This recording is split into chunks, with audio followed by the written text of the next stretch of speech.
Olá, sejam muito bem-vindos ao nosso primeiro podcast, composto por duas alunas que vão explicar um pouco sobre o que é o arcadismo para todos vocês. Bom, para quem não me conhece, eu me chamo Isadora. Oi, me chamo Juliane e hoje trouxemos 5 convidados no qual vão ajudar a gente a falar um pouco sobre arcadismo. Eles são André, Isabelle, Miguel, Vicente e Manuela. Bom, agora que vocês já conheceram um pouco eles, vamos voltar para o mais importante. Voltando para os GCs Kart, hoje nesse programa estamos aqui todos juntos para o primeiro episódio da série Movimentos Literários abordando o arcadismo.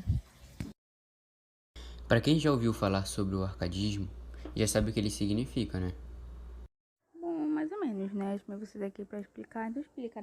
Tá bom, me quebra logo. Como eu disse, para quem não sabe o que é o arcadismo, além do seu nome, que também é conhecido como setencitismo ou neoclassicismo, é a referência Arcádia a uma região campestre do Peloponeso, na Grécia Antiga, e foi um movimento literário que surgiu na Europa com a proposta de eliminar os rebuscamentos e os ornamentos exagerados da estética barroca.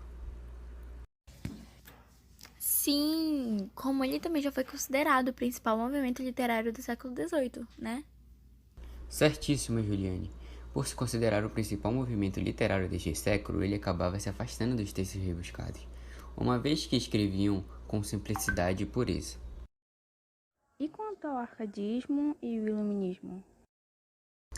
O arcadismo se aproximou dos ideais do iluminismo e procurava restabelecer o equilíbrio, a harmonia e a simplicidade da literatura renascentista, escrevendo num contexto de idealização, fora da realidade, e por esse motivo os escritores desse período eles sofreram muitas críticas, obrigados a usar pseudônimos com nomes de pastores gregos e romanos. Além de ser marcado pelo iluminismo, seu contexto também é marcado pelo avanço tecnológico que produziram a industrialização e o êxodo rural. Sim, o período é fundamental para compreender o declínio do absolutismo e também da ascensão da burguesia. O século XVIII representa uma fase de importantes transformações na cultura europeia. Então, era basicamente por isso que os autores arcades ilustravam suas obras e questões fundamentais na época, né? Ou eu tô completamente errada? Certíssima, Juliane. Por se considerar o principal movimento literário deste século, ele acabava se afastando dos textos rebuscados, uma vez que escreviam com simplicidade e pureza. Beleza, agora então vamos partir para o assunto de arcadismo no Brasil e na literatura. O século XVIII é considerado o século do ouro no Brasil. E alguém saberia me dizer o porquê? Por causa da descoberta de ouro em Minas Gerais? Sim, e foi nesse período que o Sudeste se tornou o principal eixo econômico e político do país, nas cidades de Vila Rica, atual Ouro Preto, e Rio de Janeiro. E em Minas Gerais, principalmente em Vila Rica, formou-se uma sociedade urbana caracterizada por uma grande população, onde a maioria tinha suas atividades na extração do ouro. E o marco inaugurou o arcadismo? Bom, foi em 1768, em Vila Rica, com a fundação da Arcádia Ultramarina e a publicação de obras poéticas de Cláudio Manuel da Costa. É um tópico bem importante, são características do arcadismo. Agora, um dos nossos convidados irá explicar a vocês. Bom, embora ele tenha surgido em um período de rupturas, de muita agitação política e também intelectual, era possível notar a clareza, a harmonia nos temas e nas produções literárias que afastaram essa linguagem rebuscada do barroco. E quando o arcadismo buscava por equilíbrio ao que ele recorria? O arcadismo ele recorria ao bucolismo, aos temas pastoris e também aos elementos naturais. E uma das principais características árcades vai ser a herança da cultura clássica como a renascentista. Além das ideias iluministas, a busca pela simplicidade e a racionalidade e também a exaltação da natureza são algumas características a mais do arcadismo. Mas sobre a diferença do arcadismo e o barroco, esses dois movimentos são diferentes, ainda que similares, né? Sim, isso porque o arcadismo veio para contrapor o barroco, e ambos são movimentos artísticos com inspirações europeias que também tiveram grande destaque na veia artística brasileira como a gente conhece. E enquanto no movimento barroco representa um homem em conflito entre o sagrado e o profano, o arcadismo ele apresenta um sujeito mais fiel à razão, crente na ciência. Além disso, ainda vale ressaltar que a linguagem do barroco era mais rebuscada e cheia de paradoxo, enquanto no arcadismo a comunicação era com mais clareza e simplicidade. Agora falando sobre as principais obras arcádias e sobre Luís de Camões e o arcadismo.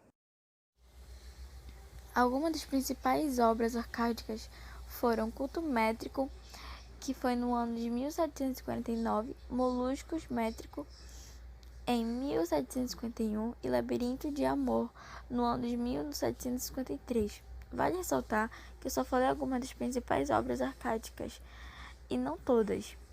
Sobre a biografia de Luís de Camões, eu posso citar que ele teria nascido em Lisboa, Alenquer, por volta de 1524 ou 1525, de uma família de origem galega que se fixou no norte e depois irradiou para Imbra e Lisboa. Seus pais foram Simões de Vaz Camões e Ana de Sá Macedo. Por parte da sua família paterna, Camões seria trineto do trovador galego Vasco Pires de Camões, já por via materna, aparentado com um navegador Vasco da Gama, não? Sim, entre 1542 a 45 viveu em Lisboa trocando os estudos pelo ambiente da corte de Dom João III, conquistando fama de poeta. Viveu algum tempo em Coimbra, onde teria frequentado o curso de Humanidades, talvez no mosteiro de Santa Cruz, aonde ele tem tio padre, Dom Bento de Camões. Não há registros da passagem do poeta por Coimbra. Em todo caso, a cultura refinada dos seus escritos toma conta da única universidade de Portugal do tempo como o lugar mais provável dos seus estudos. E sobre a obra Os Lusíadas, de Luís de Camões? Bom, é um grande poema épico de Luís de Camões, né? Que foi publicado em 1572, durante o Renascimento em Portugal. Nesse período, os autores buscavam suas inspirações na cultura da antiguidade greco-latina. Enéida de Virgílio, que narra a fundação de Roma, e outros feitos heróicos de Enéas, e a Odisseia de Homero, que conta as aventuras do astucioso Ulisses. Foram certamente as maiores influências de Camões. E como a obra foi feita? Assim, ela é composta por 10 cantos, 1.102 estrofes e 8.816 versos, em oitavas decassilábicas, sujeitas ao esquema rímico fixo AB, AB, AB, C, C, sendo essa a oitava rima camoniana. A ação central é a descoberta do caminho marítimo para a Índia por Vasco da Gama, à volta da qual se vão evocando outros episódios da história de Portugal, glorificando o povo português. Bom, agora nós vamos explicar sobre o que se retrata essa obra Os Lusíadas. Bom, essa história tem seu início no meio da viagem, que ao você começar a ler, já tem toda uma história acontecendo.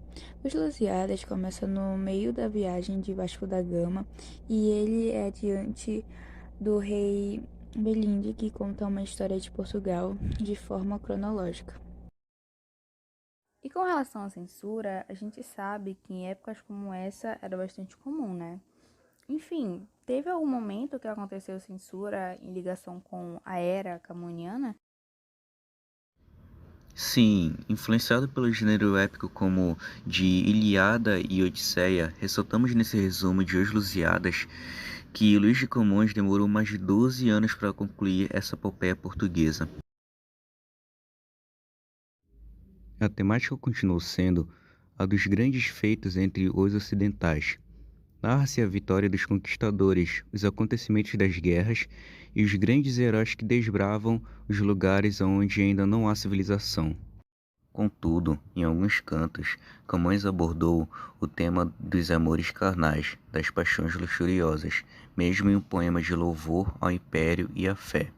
Ele retrata uma certa ilha dos amores no canto 9, onde os guerreiros possuem várias amantes.